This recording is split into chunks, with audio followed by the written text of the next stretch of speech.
Hey, Dave. Well, wonderful. It's been great. It's great to talk to you again. You bet. And yeah, there was some things on my mind about trusts, privacy, security of trusts, and one of the techniques that attorneys use is to serve the private individual instead of the trust or trustee, or serve the trust or trustee and besmirch the private individual that way. I saw the Yeah. latter on one of the early episodes of Boston Legal, and I thought, wow, that's just the reverse of what they've done to me. In one of the cases where I was first trustee, I was besmirched as the individual, and then the case actually declared that I was in breach of trust, but they never served the trustee or the trust.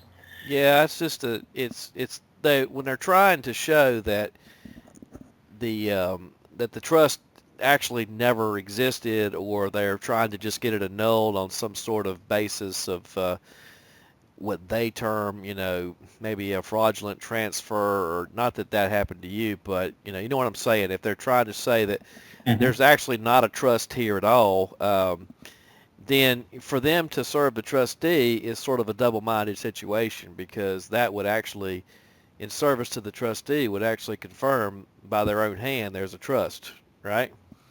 Mm-hmm. But it's interesting that I do know the situation that happened to you, and another member of the bar actually served you paperwork as the first trustee. So, I mean, you can't have it both ways, can you? Right?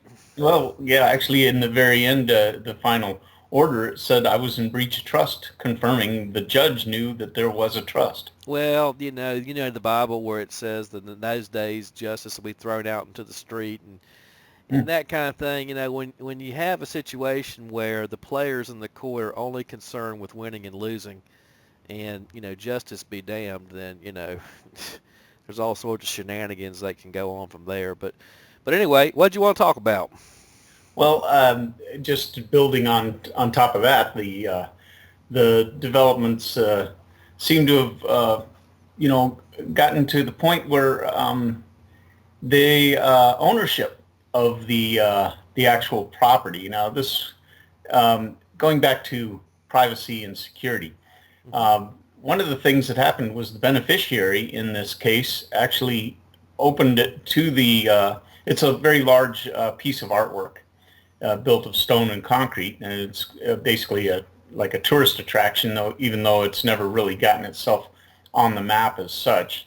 Yeah. Located in the Colorado mountains, and the one of the beneficiaries, she leaked it to the press that the it was being kept in the trust in case her husband died because he was going through cancer treatment. Right. And in that breach, I mean, that's where it really went haywire as far as privacy and secrecy. But I think we want to take a look at the secondary beneficiary, being all the families that would drive up there and enjoy the art. Well, you think about a trust too, Dave. I mean, you're a trust exists.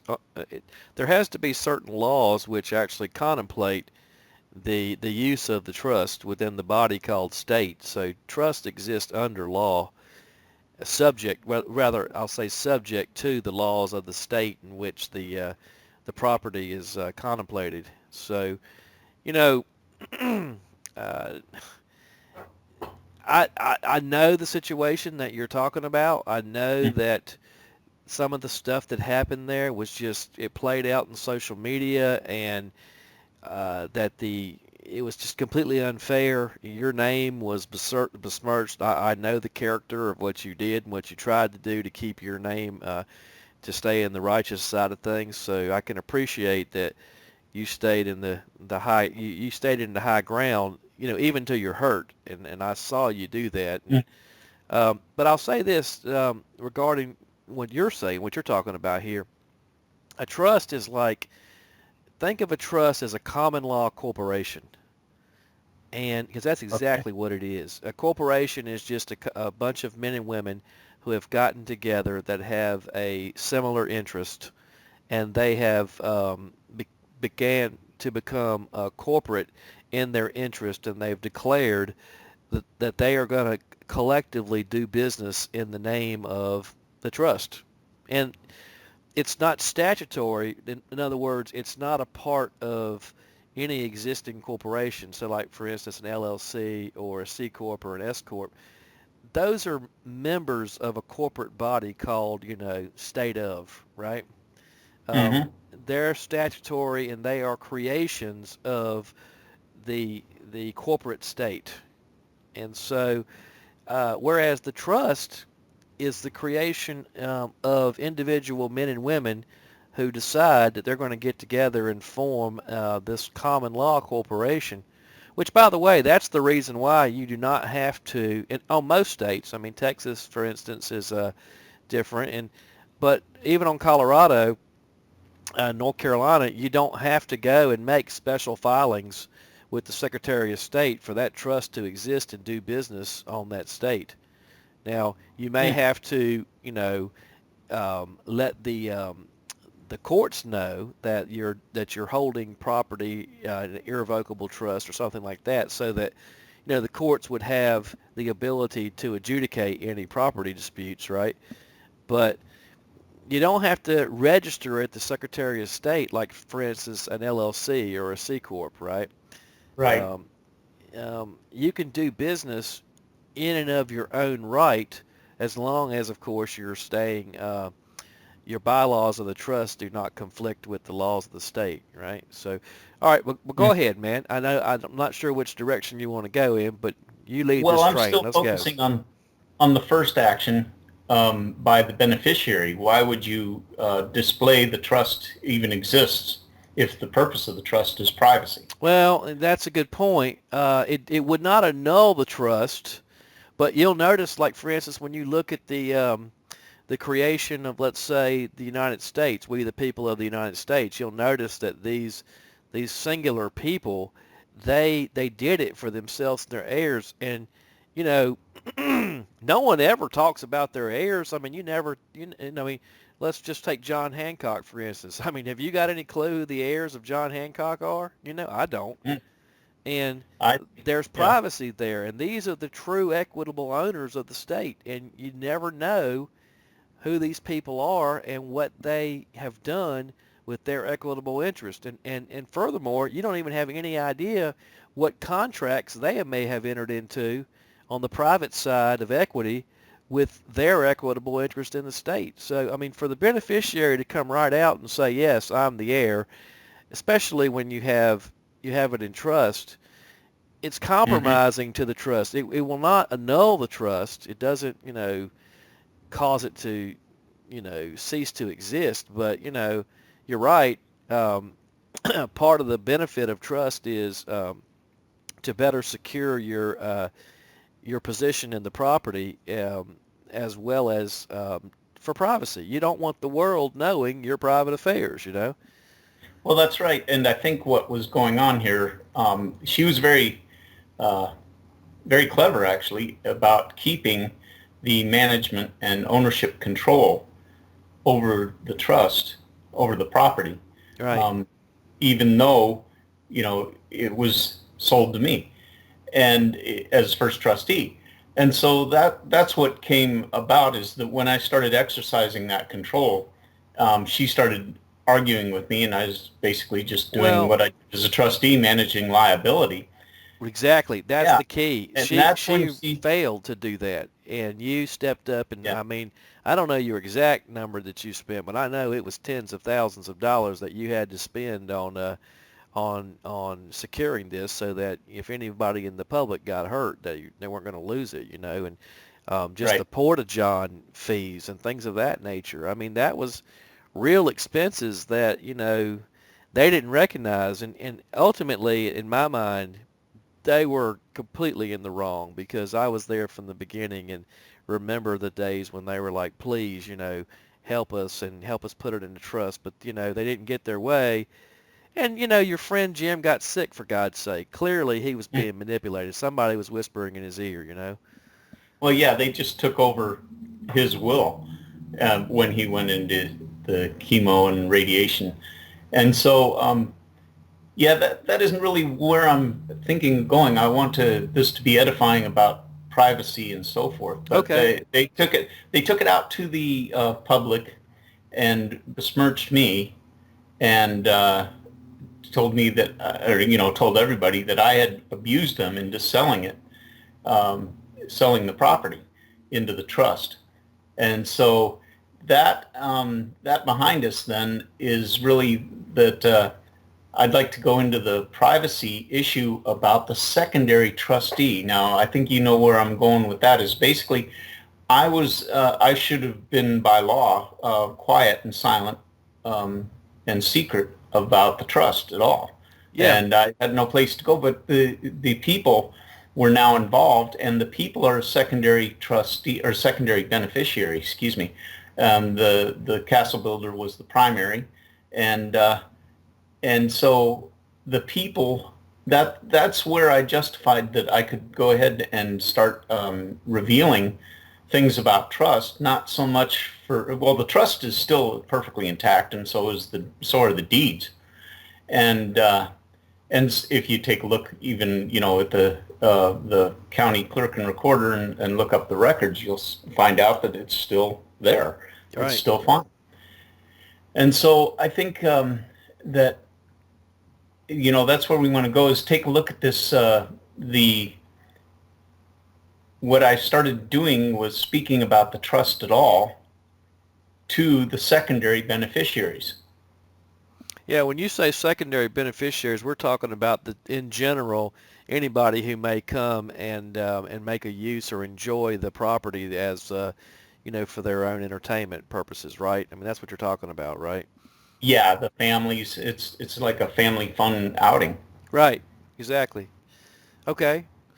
Yeah, no charge, donation only, daylight hours only. About the only solid rules. No drinking, of course. I would say one more thing before we dive into this. You never took any monies out of that donation box for your own personal use. All those monies were, and if in fact it came to a point where there was so much distrust because of the lies that were being forecast upon you that they actually locked the thing, and you had to go into your own pocket in order to keep it going. But I mean, we're not going to dwell on that. We're just going to say at this point, you've got the primary beneficiaries, which is ourselves, the actual building, and our heirs, Mm-hmm. our family, let's say, and then you've got secondary beneficiaries, um, which is just the general public who comes and make an enjoyed weekend or whatever, just to enjoy the view and the picnic type of thing, right? Right. So, yeah, I guess the aspects are still security and privacy and actually the survival of the trust through all that. It was nothing more than an emotional flurry that had no legal effect at all. Yeah, unfortunately, you can take that and you can literally extrapolate that to everybody's life. When emotions rules the house, then the house is doomed to fall. Emotions have their place and they're wonderful in their place, but someone who is wholly emotional is just never in a state of ease. So Mm-hmm. yeah, you're right. I mean, a lot of the concept of coming together as men and women to create a thing for our mutual benefit while we're alive, but also something that will live on for generations as different people take the helm as trustees and beneficiaries, directors. This thing could have stayed in trust, and the family could have been edified for thousands of years. And it could have been an absolutely beautiful thing. It was destroyed by unchecked emotion, which was driven by fear and greed, I do believe, potentially lust as well, but I'm not sure about that. Um, and I mean, the public, the so-called secondary quote unquote beneficiaries, they're unchanged. I mean, they had no interest in the deal at all, except that it's a beautiful sight to look at. Mm-hmm. Um, Well, I'm going to go back to what you were just saying, that it was destroyed. No, it hasn't been destroyed. It's still perfectly intact. Well, I mean, what It I'm was saying never is affected that because the it was relationship. my reputation that was destroyed. Well, what I mean by that is the relationship between the parties there is Oh yeah. somewhat, I mean, very, very much degraded. However, Hmm. in an irrevocable trust, that's a deed that cannot be undone. And Right. once Exactly. it's put there, once it's done. And that's the reason why, you better think twice before putting something in an irrevocable trust, because once you give it to somebody else to manage on your behalf, subject to, the conditions, it's done, right? You're right. Yeah, that's what I wanted to develop is the idea that a beautiful trust really does entail preserving the emotional trust as well and interaction instead of me just turning it over to them in constructive trust, which means they were in the breach of the trust to attack me. Yes. And so, yeah, and so I turned that over to them. Now they're like my managing company, my management holding company, and they're operating like I was operating, actually very much so. Part of the part they preserved in their property, the gift shop, it burned down because of the electrical system that I was in the process of rectifying. My God, do you remember how much stress that we had about trying to figure out how to take care of that damn hornet's nest there of the just wires going everywhere and, Oh yeah, God. yeah, that was a big expensive project, and well, it cost them dearly by not fixing it. Yeah. So, but they're the management company that is there in place operating within the trust now. Yeah, I mean, the judge basically, like I said, the lawyer served. I mean, truly, the beautiful thing about a trust is since it's okay, like let's go back and look at a corporation, for instance. Because it's a statutory entity, it's kind of like you don't have to think of it as being grafted into the tree. It's part of the tree. So a trust is non-statutory. It has to be grafted in. If you look at the Gentiles versus the Israels, it's you know what I'm saying? It's not part of the Yeah, that's a tree. good place, good direction to head. Go ahead. So with that, when you look at a corporation, the only thing that they want to know about a corporation or an LLC is who is the registered agent, because they want to know who do we put process on so that this entity is served. All right, and Hmm. think about the trust. If you want to serve the trust, there is no such thing as a registered agent with the trust. So if you want to serve the trust, you have to serve all the trustees. That's the beautiful aspect of actually having multiple trustees. Because Hmm. in order to properly serve the trust, you have to properly serve all the trustees. I mean, especially if the property has no mortgage. I mean, if it has a mortgage on it, then it's a totally different ball game. All right, but if it has no mortgage and it has no liens on it at all, then you have to serve all the trustees. And on top of that, you have to figure out who are the beneficiaries, because not only do you have to foreclose legally, you got to foreclose out all the equities, Oh and yeah. which means you got to get on those beneficiaries as well. It's improper to just serve a single trustee. You got to get them all. Hmm. And by the Well, way, that's a big key right there. But because get mhm. this, couldn't you as a trustee, like for instance, look at the tens of thousands of dollars you spent, on just the Porta-John services alone. Yeah, Uh, um, don't you have an equitable interest in that now? I mean, where is your um, where have you been requited for your out-of-pocket expenses in order for this thing? exactly. You know? That's where I wanted to take this in the last few minutes, Okay. is that I am requited. I've been utilizing the symbol of that. If you recall, we developed it as the true church. I mean, outside the true ecclesia, being that it's outside of the 501c3 and as close as they can relate to 508, a mandatory exception. I mean, that's how they can identify and relate to what it is exactly, but it's really an independent state as far as the capture of the mind goes. It's been taken out of debt, and that was the intent. It was originally just to end the war. And this Trading with the Enemy Act has now been omitted from the United States codes, except for in Title 50, where it's still a military thing. But as far as the economic purposes, it's been omitted, which means, I guess, repealed or nullified. But it's been omitted from the United States Code. And in that, the Trading with the Enemy Act being gone, the war is really over. So we accomplished, and we're accomplishing, what Jim and I intended to do to begin with. And it was also a merger of family crests, or family mission, I guess, dynastic bloodline bishop. And out of my bloodline, Van Pelt, we were intending to put these together when I was asked, a lot of people would like to be in the position you are right now, being able to own the castle. And so explain to us, before we sign this, what are you getting out of it? And Right. I So explained, that's what was said to you prior to them yeah, signing that deed. I can remember the day that you told me hmm about the owners sitting down with you and having a discussion about that. And and I that's, know you jumped ahead, but I just reiterating that was the discussion. So, what'd you tell them? well, I told him this is a merger between our heritages.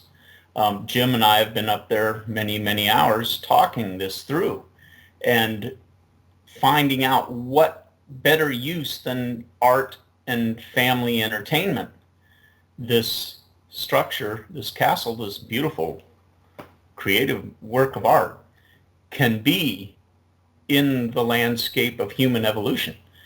And that's what we really came up with, is that we merge our destinies and we merge our heritage together, Bishop and Van Pelt and patroons. I guess it would be a better way to express that. But these are dynastic bloodlines. If you take a look really at the history of, Mesopotamia and the Bible story, you find that there are certain messianic bloodlines that are being cultivated and genetically engineered all throughout the Bible and all throughout the Sumerian record and Mesopotamian record and Egyptian record. Yeah, you know what? I completely appreciate what you're talking about in regard to the bloodlines. It's the heritage. And we are, as much as we like to think that we are distinctly separate from what Mm. we've sprung out of. No, there's I, genetic imprints and yeah, in we have aspects of memories. that. Yes, that are latent in you might say our DNA, or I'm not exactly sure how it works, but you're right. There's aspects of that, and there's actually destinies written into that code as well. So, hmm And Jim um, and I felt that together. And when he fell terribly ill, and bedridden, then fearful people just took over his will. I like what you say about that, fearful people, because I remember the day you called me and you were like, as much as people are misreading this and, it's playing out negatively in the, how do you say, the social media, um, Yeah.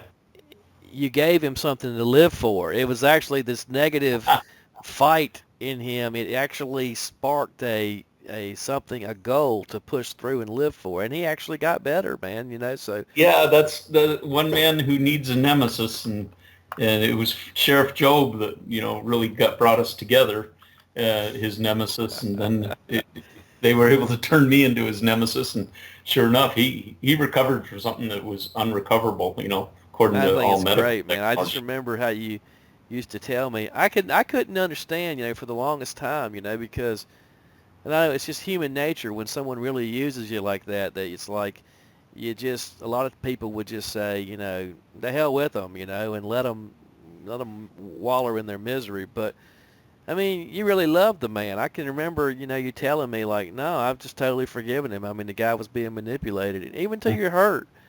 Yeah. So Well, you over the stayed high years, on the high yeah. ground, so to speak. Go Yeah, ahead. but over the years, I have really been able to utilize it. And first, I call it the Olympus ordeal, and then now the Albany remand. Some actions of very significant publications that are really determining quite a bit about reform, like the form of oath in Colorado have been reformed in 2018 by the General Assembly. And I take, I'm very proud to have been in the middle of that and the cause of that. So it really is of benefit, and I wouldn't trade my life for anything. There was, the social media, I mean, what would you do if you're in that situation? You just say, well, I know the truth of this matter, and I'm not going to let it affect me, so Right. I'm not going to really care what people think of me on social media. Well, I mean, you're a different breed, David Merrill. I mean, there's lots of people today that would get so stagnated and so upset about it that it would literally, change their entire life. But I mean, you stayed on the high ground, and you have an ability you understand that creation first happens through the imagination, and you're not going to allow anger and fear to rule your life. I mean, that's, you know, Nope. so, I mean, I respect you in many regards and I'm glad to know you, man, because, I mean, you're a Well, really thank you. interesting guy. Me And, too. so for that being said, yeah, man, so the trust is preserved. I mean, it's an Uh-huh. irrevocable trust, for God's sake, right? And that's Uh, really the point I want people to go away with when they listen to this, is the idea that if it's managed in honor with the beneficiary always in mind, then a trust is a very secret and a very private place to keep your estate. yeah, just ask yourself, who are the beneficiaries of the Federal Reserve System? And, you never know that. The people that are at the helm, the trustees there at the helm, they're not going to tell you. It's none of your business. Hmm. Yeah, but I think that in a way, maybe not even secondary beneficiaries, people handling those notes, they're beneficiaries. They are. They get the benefit of the use of the notes, but the true equity that is in that right, that property, which is granted by the Congress to the Federal Reserve System. You're not going to know who the true owners are. No, it's not going to happen. Right. And so they wouldn't do like was done here, and one of them stepped forward and put it in the papers. There is a trust here. Never, never. I Right. mean, that's just, So, maybe blunt here. Just be blunt. It's dumb. yeah. I Okay. mean, hey, you've heard this the saying, "Loose lips sink ships." Yeah, that's right. Well, I think it was very cunning in order to that if she was to lose control, which she did. I mean, she gave up control. But if she was to lose the daily control over it, then she had this planned. But I can't really say what was in her mind at the time. It just seems that way. It was either very dumb or very cunning.